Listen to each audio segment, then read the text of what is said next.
मुझे विश्वास है कि इस लोकसभा में जन कल्याण के फसलों का नवीन अध्याय लिखा जाएगा। आगामी सत्रों में मेरी सरकार अपने इस कार्यकाल का पहला बजट पेश करने जा रही है।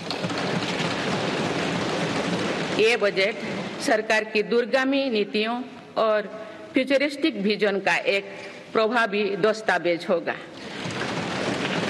इस बजट में बड़े आर्थिक और सामाजिक निर्णयों के साथ ही अनेक ऐतिहासिक कदम भी देखने को मिलेंगे।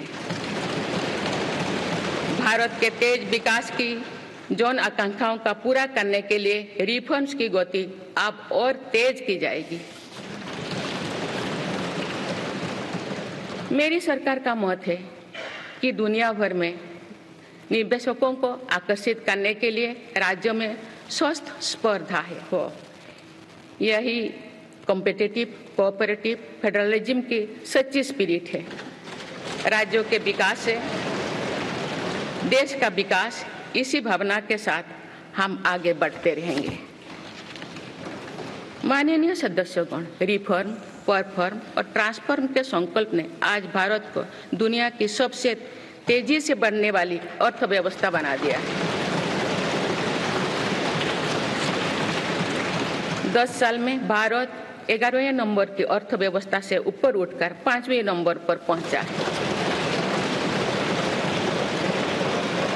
साल 2021 से लेकर साल 2024 के बीच भारत में औसतन 8% की रफ्तार से विकास किया है और ये ग्रोथ सामान्य समय में नहीं हुई है। बीती वर्षों में हमने 100 साल की सबसे बड़ी आपात देखी। वैश्विक महामारी के कालखंड और विश्व के अलग अलग कोने में चल रही संघर्षों के बावजूद भारत ने ये विकास दर हासिल की है। ये बीते 10 साल के रिफॉर्म्स और राष्ट्रहित में के लिए किए गए फैसला के कारण संभव है। आज भारत अकेले ही दुनिया की ग्रोथ में 15% का योगदान दे रही है।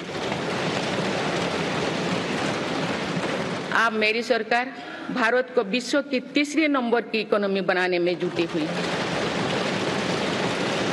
इस लक्ष्य की प्राप्ति विकसित भारत की नींव को भी मजबूत करने में के काम करेगी।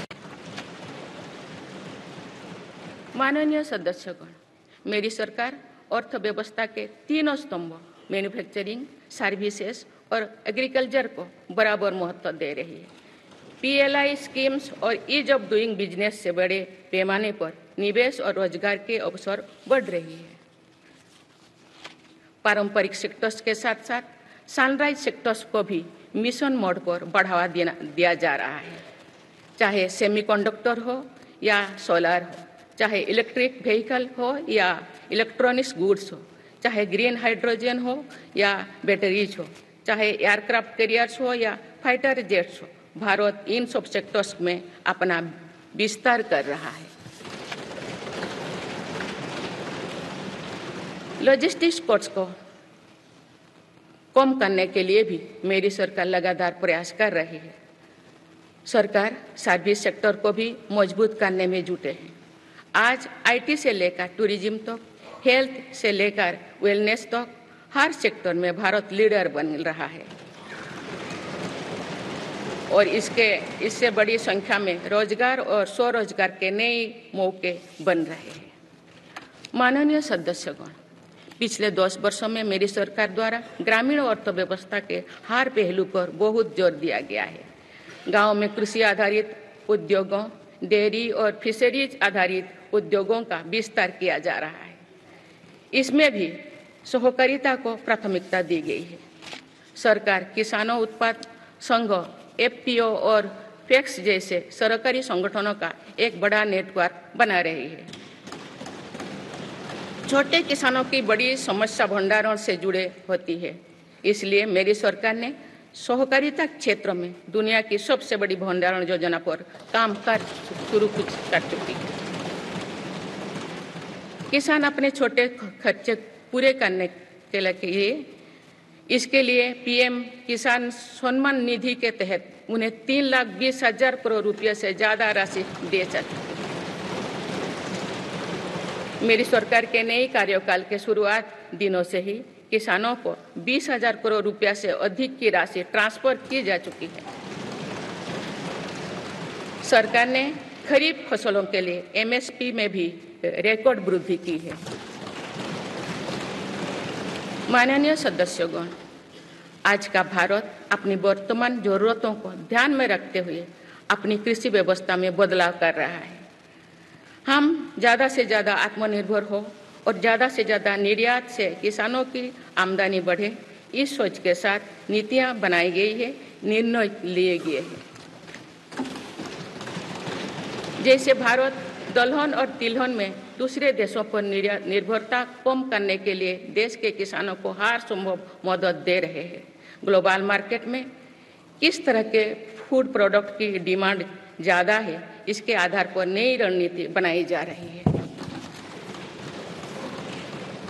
आजकल ऑर्गेनिक उत्पादों को लेकर दुनिया में डिमांड तेजी से बढ़ रही है। भारत के किसानों के पास इस डिमांड को पूरा करने के पूरा भरपूर क्षमता है।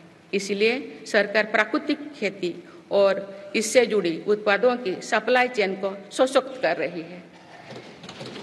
ऐसे प्रयासों से किसानों का खेती पर होने वाला खर्च भी कम होगा और उनकी आय भी और बढ़ेगी।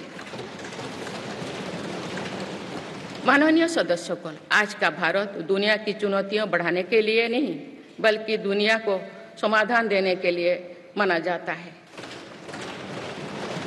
विश्व बंधु के तौर पर भारत ने अनेक वैश्विक समस्याओं के समाधान को लेकर पहल की है। जलवायु परिवर्तन से लेकर खाद्य सुरक्षा तक, पोषण से लेकर सस्टेनेबल एग्रीकल्चर तक हम अनेक समाधान दे रहे हैं। हमारे मोटे अनाज श्रीअन्न की पहुंच सुपर फूड के तौर पर दुनिया के कोने कोने में हो, इसके लिए भी अभियान चल रहा है।